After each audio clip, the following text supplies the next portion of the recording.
Bismillahirrahmanirrahim. Assalamualaikum warahmatullahi wabarakatuh. Perkenalkan, nama saya Rusdi bin Firman, biasa dipanggil Rusdi, dari program studi Pendidikan Agama Islam, asal kampus IAIN Palopo. Baik, pada video ini saya akan menjelaskan mengenai konsep-konsep penyesuaian diri peserta didik. Penyesuaian diri merupakan suatu proses alamiah dan dinamis yang bertujuan untuk mengubah perilaku agar terjadi hubungan yang lebih sesuai dengan lingkungannya. Dan penyesuaian diri dapat pula diartikan sebagai konformitas, yang berarti bahwa menyesuaikan sesuatu dengan standar atau prinsip yang berlaku secara umum.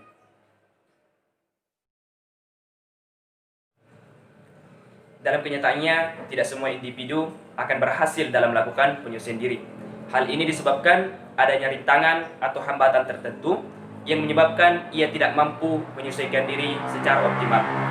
Rintangan-rintangan itu biasanya bersumber dari dalam dirinya, seperti keterbatasan, dan mungkin saja berasal dari luar dirinya. Dalam karakteristik penyesuaian diri terdapat 2 poin. Yang pertama, penyesuaian diri yang positif. Individu yang tergolong dapat melakukan penyesuaian diri secara positif ditandai dengan beberapa hal, seperti tidak menunjukkan adanya ketegangan emosional yang berlebihan, tidak menunjukkan adanya mekanisme pertahanan yang salah, dia mampu belajar dari pengalaman, dan mampu bersikap realistis dan objektif. Dalam penyesuaian diri, individu akan melakukan berbagai macam bentuk, seperti penyesuaian diri dengan cara menyelesaikan masalah secara langsung, penyesuaian diri dengan belajar, penyesuaian diri dengan mengendalikan diri, dan penyesuaian diri dengan perencanaan yang cermat. Yang kedua, penyesuaian diri yang salah. Akibat daripada tidak berhasilnya penyesuaian diri secara positif, maka akan timbul pribadi yang salah dalam menyesuaikan diri. Pribadi tersebut ditandai dengan sikap yang serba salah, tidak terarah, emosional, sikap yang tidak realistis, dan sebagainya.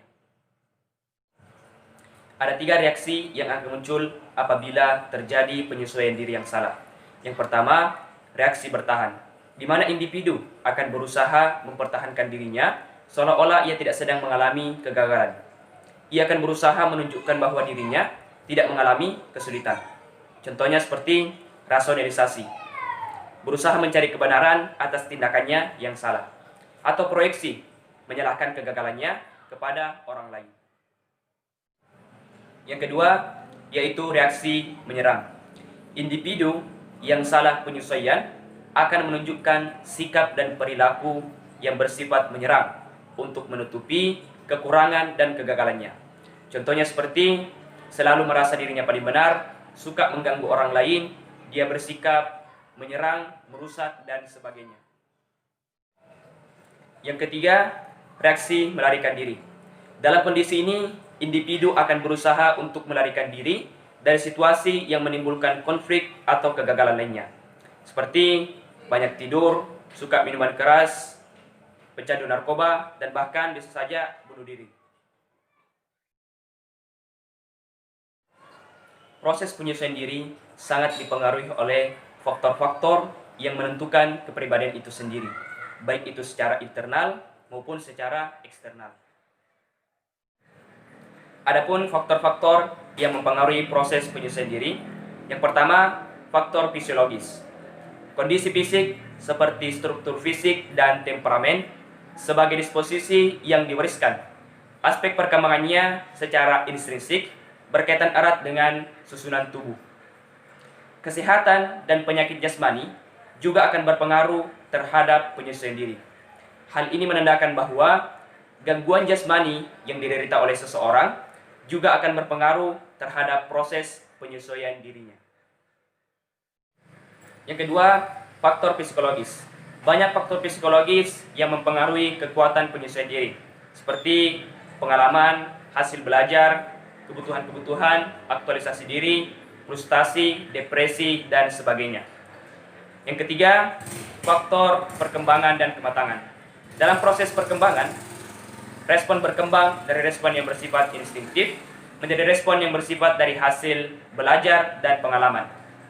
Dengan bertambahnya usia pertumbuhan dan perkembangan respon, tidak hanya diperoleh dari hasil belajar, tetapi juga diperoleh dari perbuatan individu yang telah matang untuk melakukan respon, dan ini menentukan pola penyesuaian diri.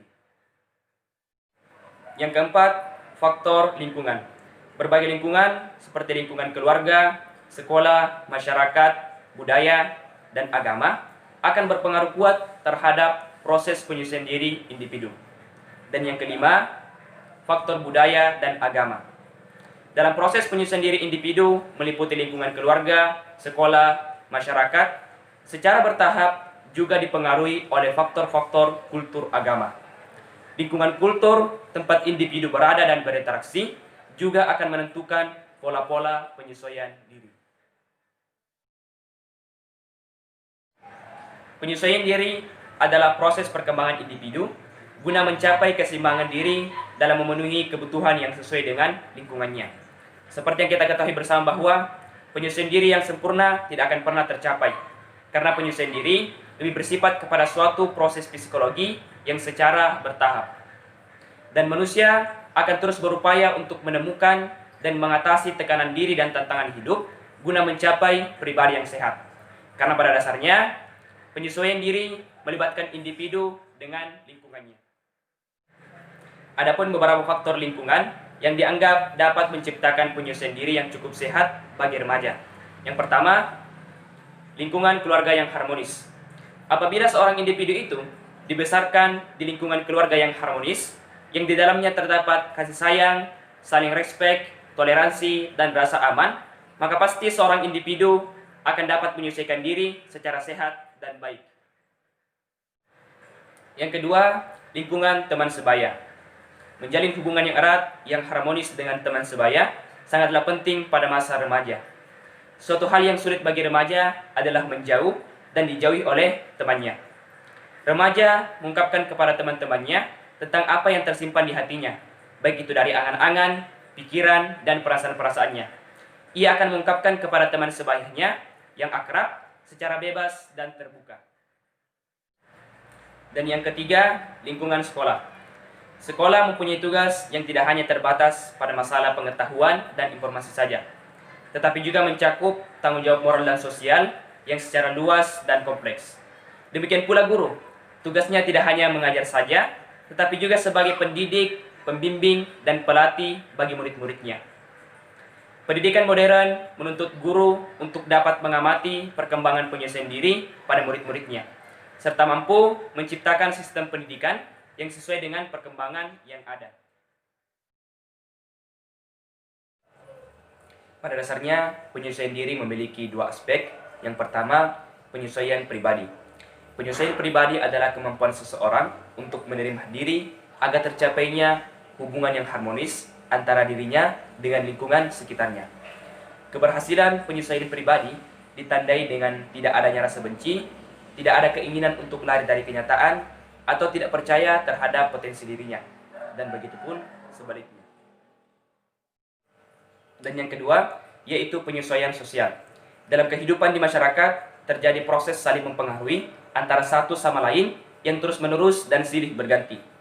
Dari proses tersebut, timbul suatu pola kebudayaan dan tingkah laku yang sesuai dengan aturan hukum adat istiadat, nilai, dan norma sosial yang berlaku di dalam masyarakat. Proses tersebut dikenal dengan istilah penyesuaian sosial yang terjadi dalam lingkup hubungan sosial, di mana tempat individu itu hidup dan berinteraksi dengan orang lain. Dalam proses penyesuaian sosial, individu akan berkenalan dengan nilai dan norma sosial yang berbeda-beda, lalu berusaha untuk mematuhinya sehingga dapat menjadi bagian dalam membentuk kepribadiannya.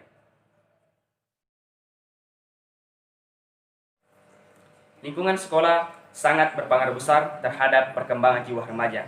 Selain mengemban fungsi pengajaran, sekolah juga mengemban fungsi pendidikan, yaitu transformasi nilai dan norma sosial. Maka dari itu, ada pun beberapa implikasi pendidikan yang dapat kita ambil dalam penyesuaian diri peserta didik. Yang pertama, menciptakan situasi sekolah yang dapat menimbulkan rasa betah bagi siswa. Yang kedua, menciptakan proses pembelajaran yang menyenangkan bagi siswa. Yang ketiga, berusaha memahami siswa secara menyeluruh, baik prestasi belajar, sosial, maupun aspek pribadinya. Yang keempat, menggunakan metode dan alat belajar yang dapat menambah gairah belajar. Yang kelima, menciptakan ruangan kelas yang sesuai dengan standar kesehatan. Yang keenam, melaksanakan prosedur evaluasi yang dapat memperbesar motivasi belajar. Yang ketujuh, adanya keteladanan dari para guru dalam segala aspek pendidikan. Yang kedelapan, mendapatkan kerjasama dan pengertian dari para guru dalam segala kegiatan pendidikan. Yang kesembilan, melaksanakan proses bimbingan dan penyuluhan dengan sebaik-baiknya. Dan yang kesepuluh, menciptakan tata tertib yang jelas dan dapat dipahami oleh para siswa.